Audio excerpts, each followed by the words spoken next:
Veligonda project June నాటికి పూర్తి చేసి జాతికి అంకితం చేసే విధంగా పనులు చేస్తున్నామని జలవనరుల శాఖ మంత్రి నిమ్మల రామానాయుడు అన్నారు. శ్రీశైలం రిజర్వాయర్ బ్యాక్ వాటర్లో 2 గంటల పాటు ప్రయాణం చేసి వెలుగొండ ప్రాజెక్టులో కొల్లంబాగు దగ్గర హెడ్ రెగ్యులేటర్ల పనులను మంత్రి పరిశీలించారు. ఏప్రిల్ నుండి నిర్వాసితులకు ఆర్ఎన్ఆర్ బిల్లులు జమ చేస్తామన్నారు. అత్యంత క్లిష్టమైన టన్నెల్స్లో మొదటి నుంచి చివరి వరకు మొత్తం 18.8 కిలోమీటర్లు ప్రయాణించారు. టన్నెల్ 2లో 12వ కిలోమీటర్ దగ్గర చిక్కుకుపోయిన టీబీఎం మిషన్ను పరిశీలించారు.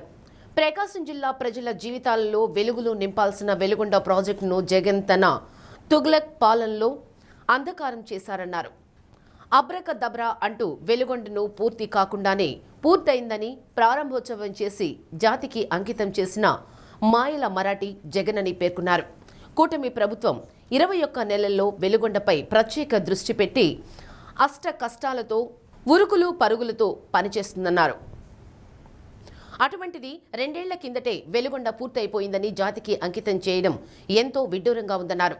మోసగాడినని తనొక దగాకోరునని అబద్ధాలకు తను బ్రాండ్ అంబాసిడర్ అని వెలుగొండ విషయంలో జగన్ తనకు తానే రుజువు చేసుకొని చరిత్రహీనుడయ్యాడని ఎద్దేవా చేశారు.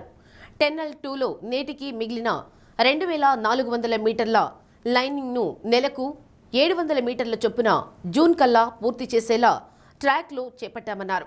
మంత్రి వెంట మార్కాపురం ఎమ్మెల్యే కందుల నారాయణ రెడ్డి, ఇంజనీరింగ్ అధికారులు తదితరులు పాల్గొన్నారు.